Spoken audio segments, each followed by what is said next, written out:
The first scream was so small it sounded like a bird caught in wire. And Detective Samuel Hayes knew before he saw the flames that whoever was inside that dead church was not going to survive without him. Rain hammered the tin roofs of the coastal town like 1,000 desperate fingers. Thunder rolled slow and mean out over the black water, and when his cruiser turned into the fractured lot behind St. Bridget's, the ruined nave spat orange light through its broken ribs as if the old place were breathing fire. Samuel slammed the door, boots sinking in a slurry of ash and rainwater, his shoulder already aching where scar tissue pulled when he ran, his lungs taking in the heavy stink of burning varnish and cheap perfume. And then he heard it again. A second scream bending into a whimper, the sound so human it reached a place in him no badge could protect.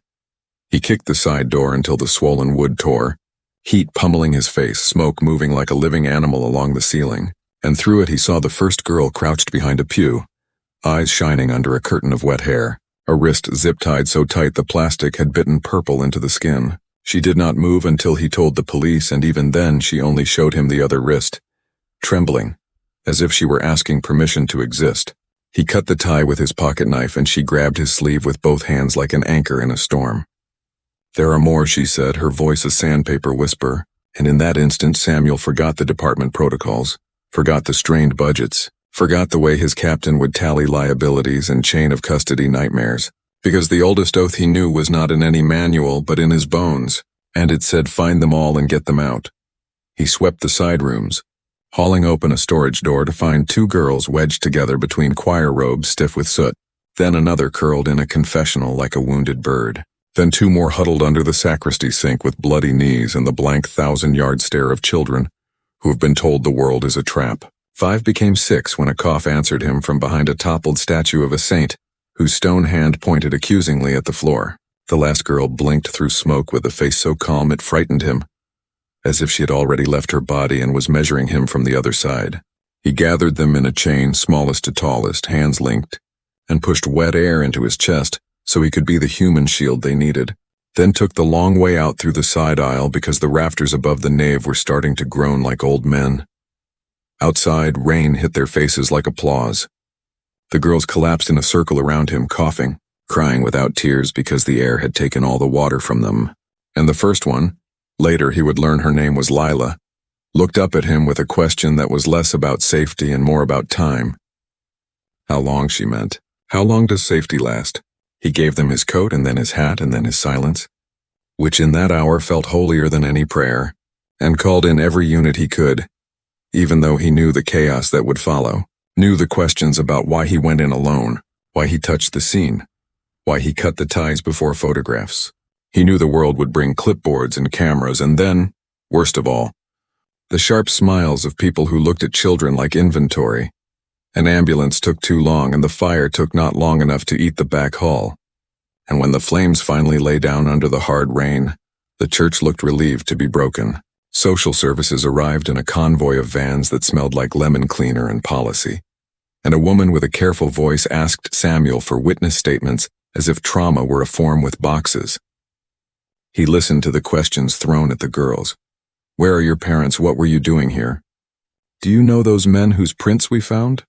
Watch the way the youngest flinched every time a clipboard shifted, and something ancient uncurled in him, the same something that had guided his hands through smoke. He signed his name on 6 blank lines before anyone could stop him, and said he would take responsibility until the state could sort placement.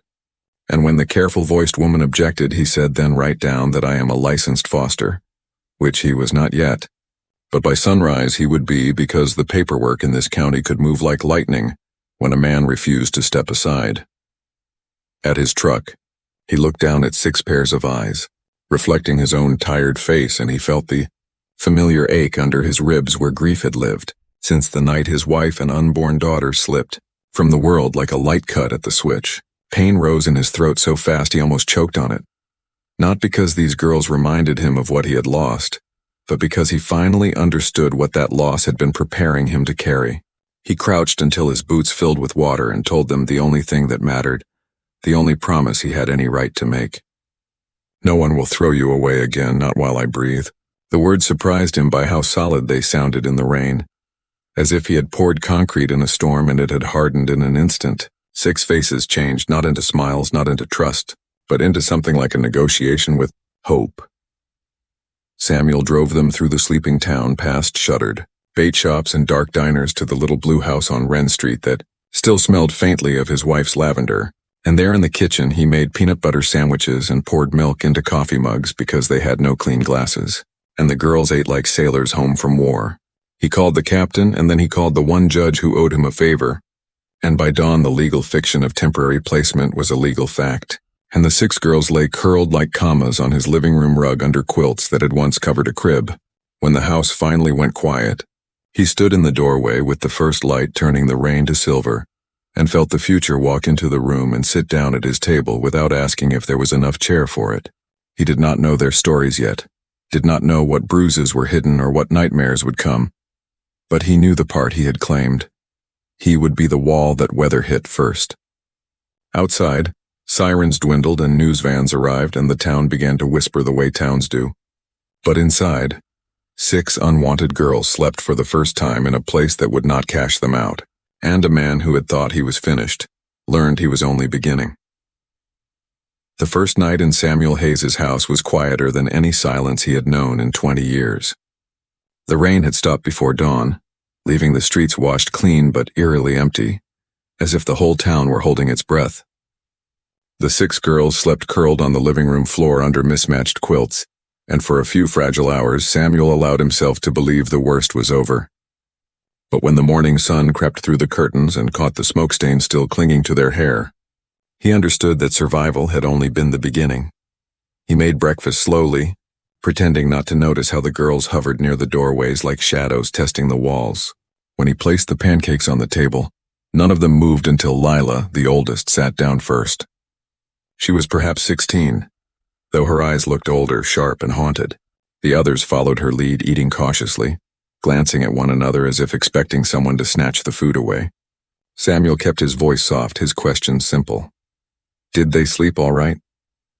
Were they hurt? Did they remember anything about the fire? But the only answer he got came from the youngest, a pale, silent girl who whispered, "It wasn't the fire that scared us. It was the man who started it." Then she pressed her lips tight as though she had already said too much. That single sentence haunted Samuel for months. The investigation into the church fire grew colder each week. Evidence burned, suspects vanished, and his own department began to treat the case as a tragic accident. But Samuel knew better. Every instinct told him the blaze had been meant to erase something, or someone, and the 6 girls were not victims of coincidence. They were witnesses, perhaps, to something powerful enough to make men kill. Raising them tested every part of him.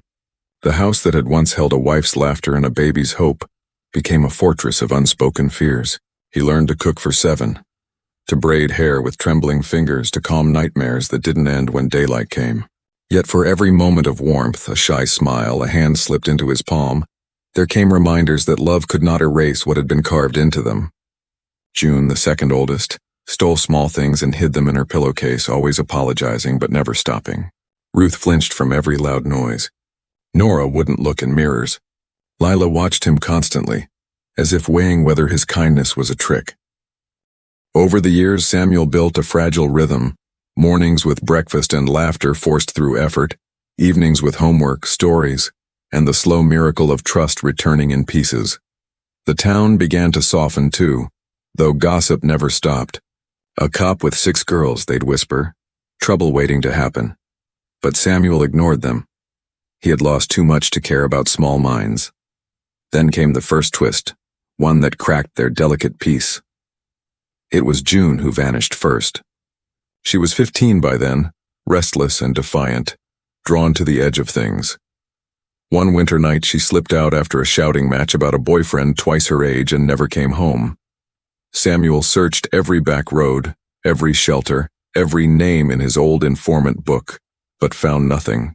For weeks he barely slept, driving the streets with her photo on the dashboard until it blurred into a ghost. The remaining girls grew quiet again, their laughter retreating into the walls. Only Lila spoke one night at the kitchen table, saying softly, "She'll come back when she's ready." We all did it once, and she did, 3 months later, walking through the door with hollow cheeks and a secret she refused to share. Samuel wanted to believe she had simply run away, that she had seen how much he cared and returned because love had pulled her back. But when he found the bruise around her wrist shaped like a man's grip and the folded $100 bills in her shoe, he knew she had been somewhere darker than any of them dared speak about.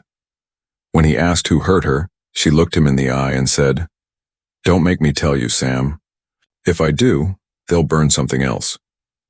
From that night on, Samuel locked the doors differently. He began teaching the girls to defend themselves, to notice patterns, to move through the world with alertness that bordered on paranoia. His police instincts sharpened again, old fears resurfacing. He started investigating in secret, pulling records, revisiting the fire file, chasing names that had once been redacted. Every trail circled back to one thing: a smuggling ring that had vanished after the church burned, tied to officials whose names were buried deep in sealed evidence. Yet amid the growing shadows, moments of beauty still bloomed. Lila graduated high school with honors. Nora learned to sing again. The youngest, Hannah, once afraid of light, painted the living room windows with sunflowers that caught every sunrise. They were healing, piece by piece. But Samuel felt the unease growing like a storm under calm water. Then one afternoon, while sorting mail, he found a small envelope with no return address. Inside was a single photograph, the church, 20 years younger, untouched by fire. Standing at its door were men in black coats and one familiar figure, his own partner from the force, smiling. Beneath the picture were 5 words written in shaky red ink. "You didn't save them all." Samuel's hands trembled as he stared at the faces frozen in that image. For the first time in years, the house felt too quiet, too still, as if someone were listening from the walls.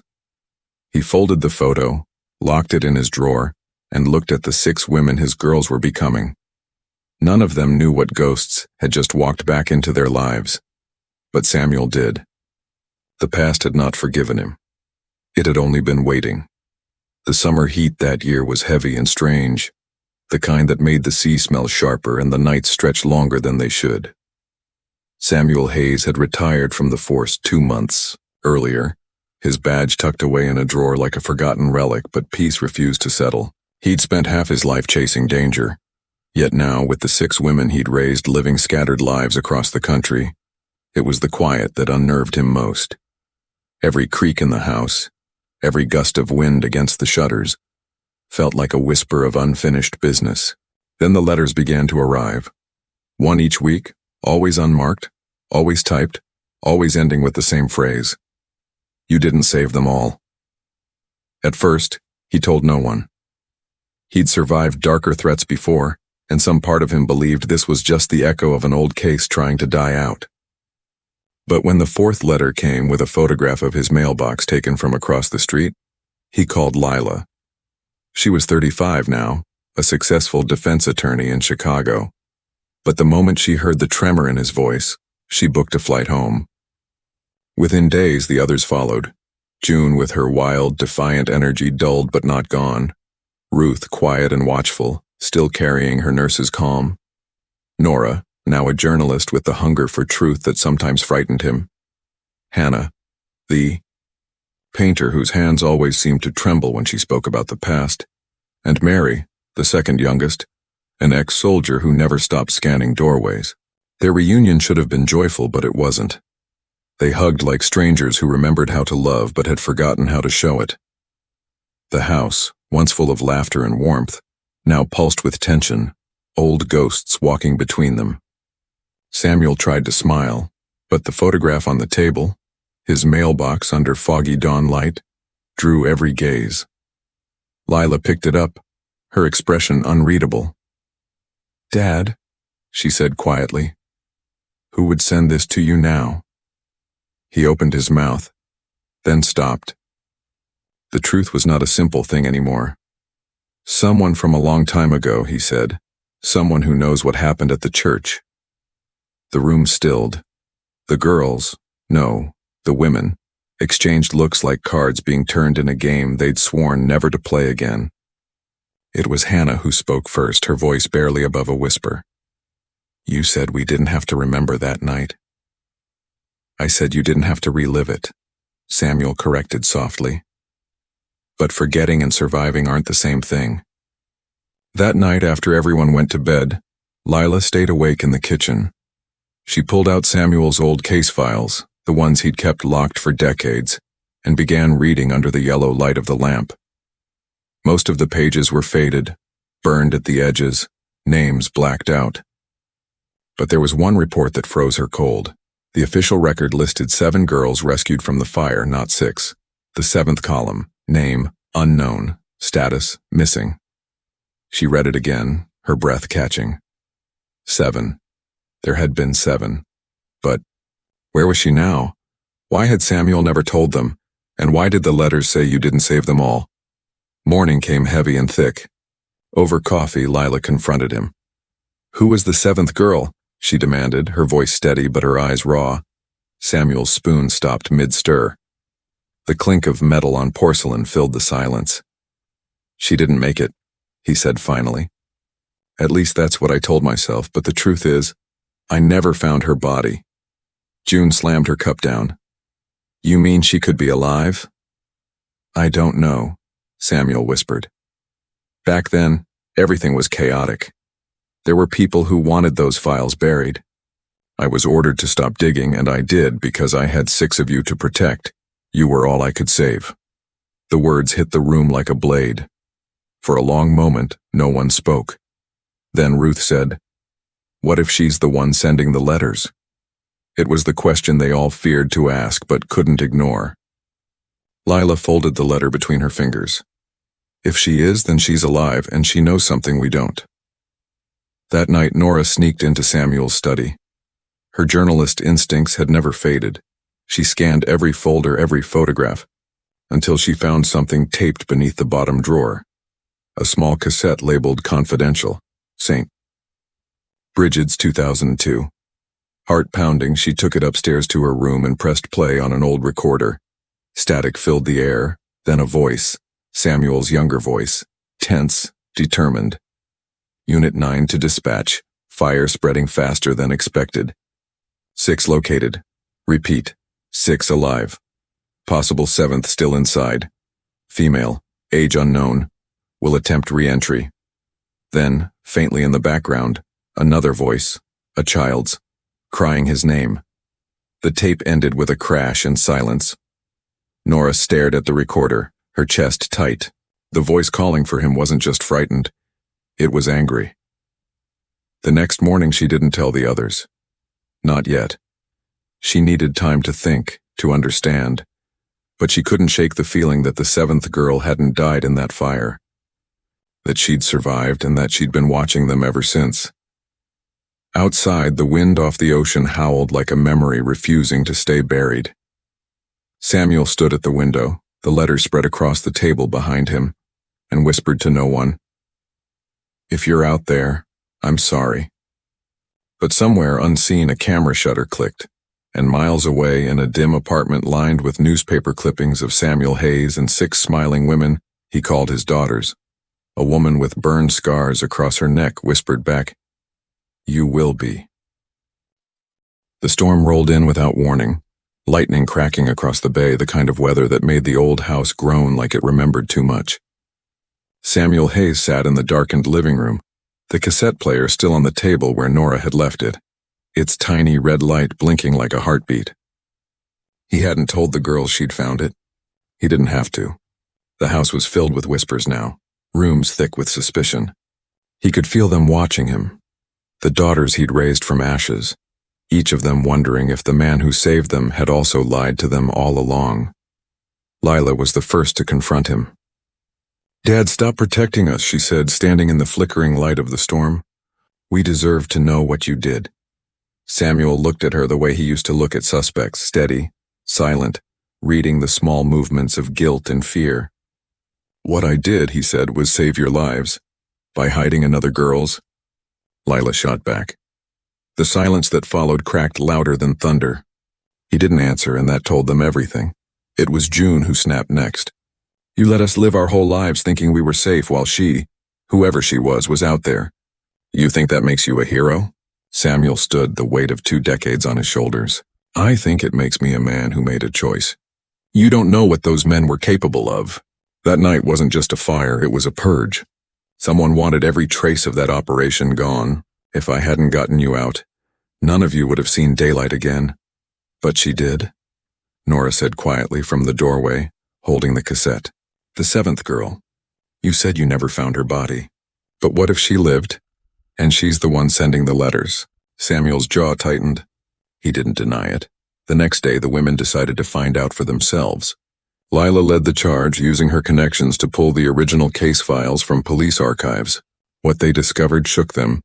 The name of the lead investigator on the fire, Detective Alan Mercer, Samuel's old partner, the same man smiling in the photo from the envelope. Mercer had vanished 3 months after the case closed, declared dead after his car was found at the bottom of a quarry. But the file also contained something else. A witness report never entered into evidence. It was signed by a nun from St. Bridget's orphanage, written the night before the fire. The final line read, "The youngest one isn't like the others. She belongs to someone powerful. If she ever speaks, we're all dead." That night, thunder rattled the windows again. Lila sat alone with the letter, her hands shaking. Hannah entered quietly and said, "I saw something." "What do you mean?" "When I was little, before the fire. A man with a scar behind his ear. He used to come at night. I thought it was a dream, but now, I think he was real." Lila froze. "What kind of scar?" Hannah drew a finger behind her ear, tracing a small crescent shape. Lila's heart dropped. That's the same scar Mercer had. They both turned when a knock came at the door. 3 sharp raps, measured, deliberate. When Samuel opened it, a stranger stood on the porch, soaked through by the rain, her hood pulled low. But when she lifted her head, every person in that room felt the air leave their lungs. She looked like all of them and none of them. Eyes the same shape as Lila's. The same hair as Hannah. The same faint scar along her wrist as June. But her face was older, hardened and marked by burn scars along her neck and cheek. "You found me," she said softly, voice trembling between fury and grief. "Or maybe I found you." Samuel stepped forward, his breath shallow. "Emily?" The name hit the others like lightning. None of them had ever heard it before. Emily smiled faintly, but it wasn't kindness, it was exhaustion. "So you remember? Where have you been?"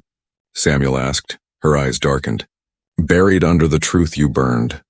Before anyone could move, she stepped inside, dripping water onto the floor, her gaze sweeping across the 6 women who had lived the life that should have been hers. "You think he saved you," she said. "But you never asked who he saved you from." "From the men who tried to kill you," Samuel said quickly. "No," Emily whispered. "From him." The room froze. Lila's voice cracked. "What are you talking about?" Emily turned her eyes on Samuel, tears glinting in the stormlight. "He didn't pull me from the fire. He left me there. Because I knew what he did before it started." Samuel's breath hitched, but before he could speak, Emily pulled something from her pocket.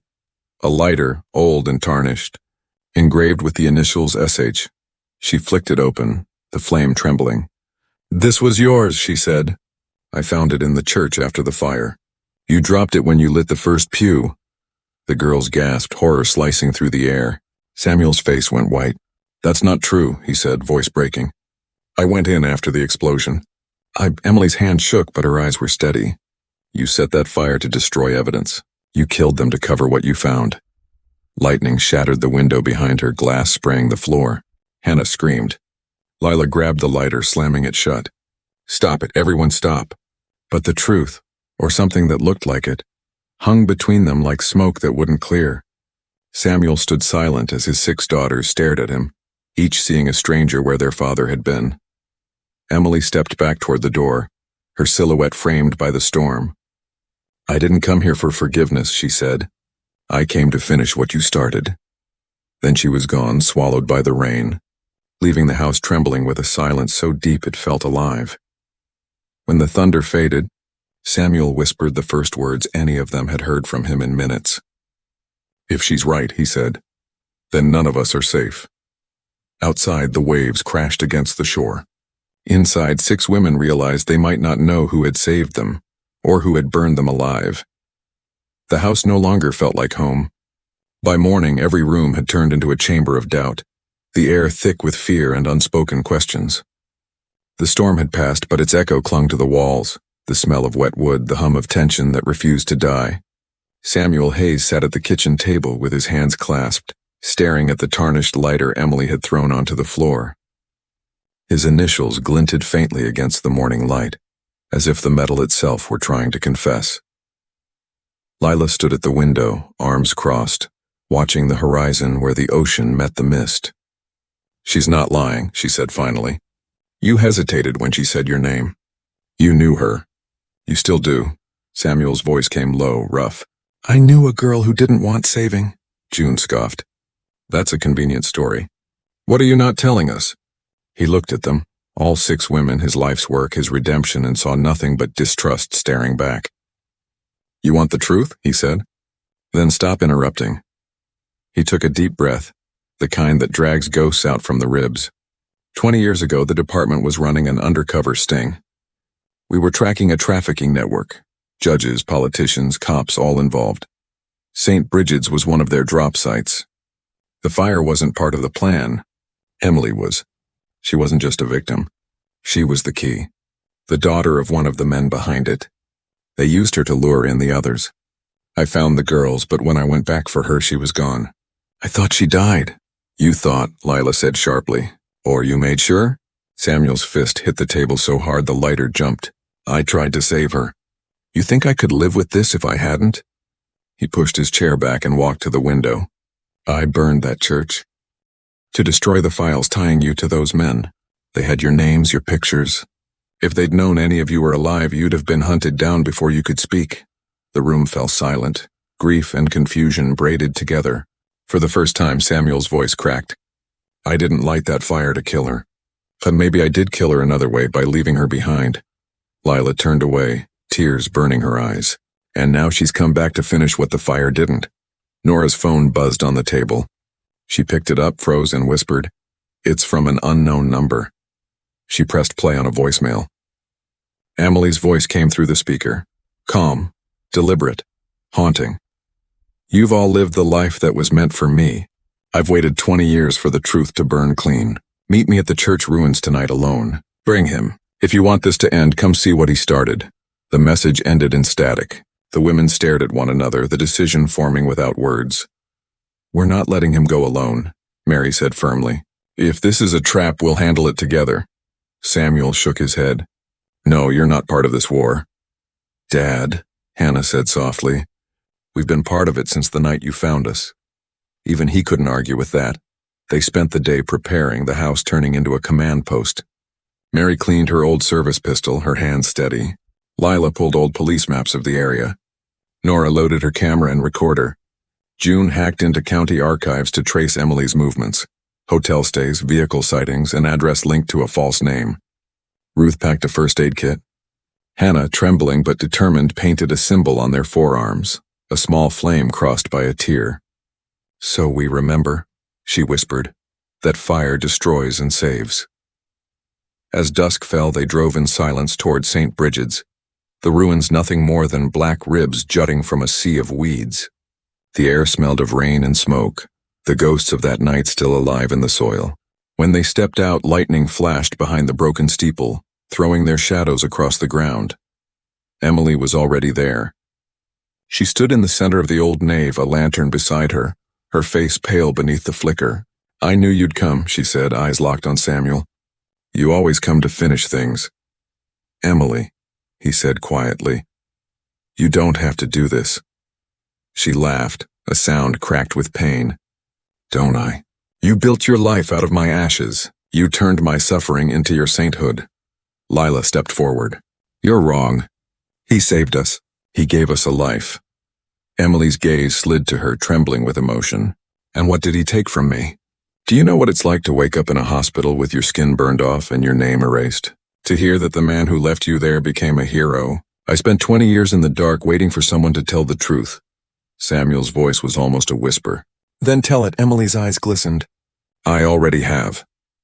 At that moment, the ruined church erupted in light, spotlights cutting through the dark. Figures emerged from the shadows, armed, dressed in black tactical gear. Nora gasped. Emily stepped back, her voice shaking. "They followed me. The ones who burned it all, they never died."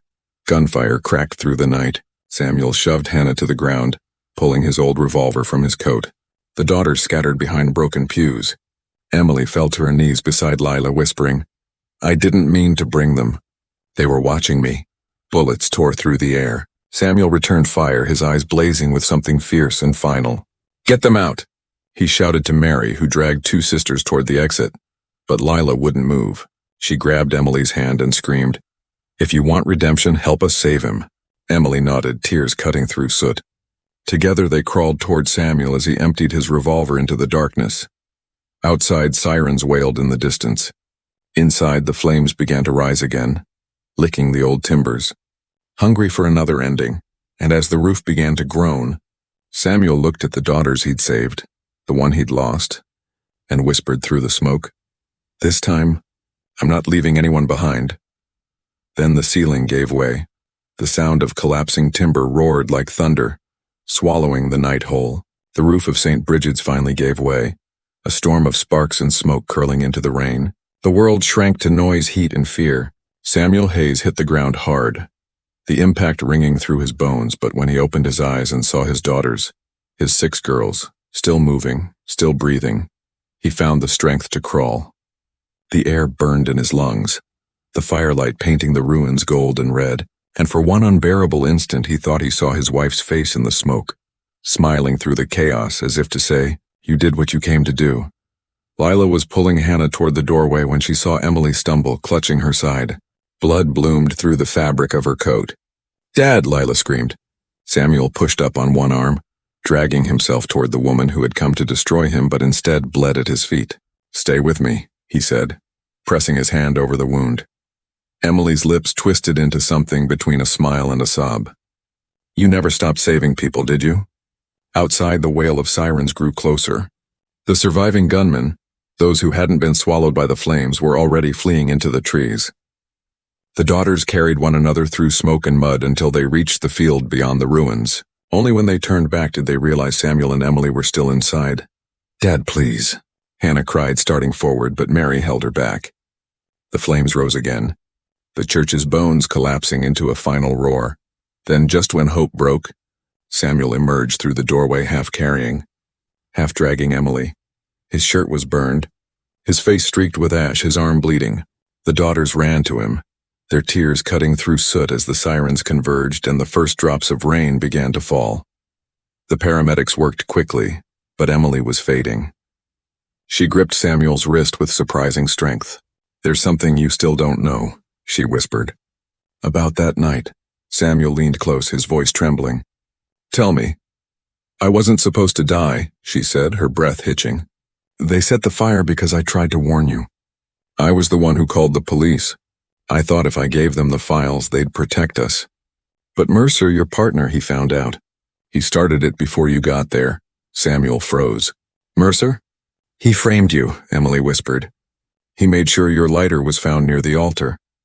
He wanted you to take the fall if the truth ever came out. But you didn't know, did you?" The words struck like a bullet. For 20 years, Samuel had carried the guilt of that fire, the suspicion that maybe saving 6 girls had meant sacrificing one. Now, with the rain washing blood from her fingers, the truth finally cut free. He wasn't the arsonist, he was the scapegoat. And Emily, the girl who had haunted him, had been the one trying to save them all along. He pressed her hand gently. "You were brave," he said. "You did what I couldn't." Emily managed a faint smile. "You gave them a life. I only wanted a piece of it." The paramedics lifted her onto a stretcher, but as they carried her toward the ambulance, her eyes found Lila's. "He loved you all enough to burn the world for you," she whispered. Then she was gone, her heart flatlining as the doors shut. Samuel stood in the rain, the sound of sirens fading under the ocean wind. His daughters surrounded him, their faces streaked with ash and tears. No one spoke. They didn't need to. The truth had finally untangled itself from the fire's shadow. Days later, the town gathered for a memorial at the site where the church had once stood. The girls stood together, dressed in black, while Samuel placed 6 white roses and 1 crimson one in the earth. Reporters asked questions, but he gave no statement. Instead, he spoke only to his family. "I spent half my life believing redemption came from doing good," he said quietly. "But it comes from telling the truth. No matter how long it takes, no matter what it costs. He looked at them, his daughters, his life. You were my second chance. You made me more than a man, you made me human again. Lila stepped forward and took his hand. Then let's give that chance to someone else. In the months that followed, the 6 women and their father founded the Bridget Foundation, a sanctuary for abandoned and abused children across the state. Hannah painted the walls with sunflowers. Nora wrote their story in a book that would reach millions.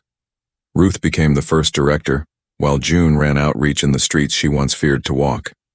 And every year, on the anniversary of the fire, they laid 7 candles along the shoreline, 6 for the girls who survived and 1 for Emily, the girl who burned but still saved them. On the first anniversary, Samuel came late, his steps slower, his breath uneven. He stood with the ocean wind lifting his gray hair, the candlelight reflecting in his eyes. Lila joined him. "Do you ever wish you'd done things differently?" she asked. He smiled softly. "Every day. But if I had, I might never have found you." That night, after the others left, he sat alone by the water until dawn. When they found him the next morning, his body was still, his hand resting on a small wooden box. Inside was the tarnished lighter, its flame forever out, and a note written in his firm, steady hand. "I didn't save 6 unwanted girls. You saved me. Keep the fire burning for those still lost in the dark." The daughters wept, but smiled through the tears. They carried his ashes to the sea, the same ocean that had once carried smoke from the burning church. The wind took him gently, scattering him among the waves. Years later, at the grand opening of a new shelter, Lila stood before a crowd and spoke into the microphone with a voice steady and clear. "He taught us that family isn't who you're born to, it's who you fight to protect. And sometimes the ones who save us are the ones who break first." The audience stood in silence as she lit a single candle on stage. The flame danced softly against the wind, unwavering.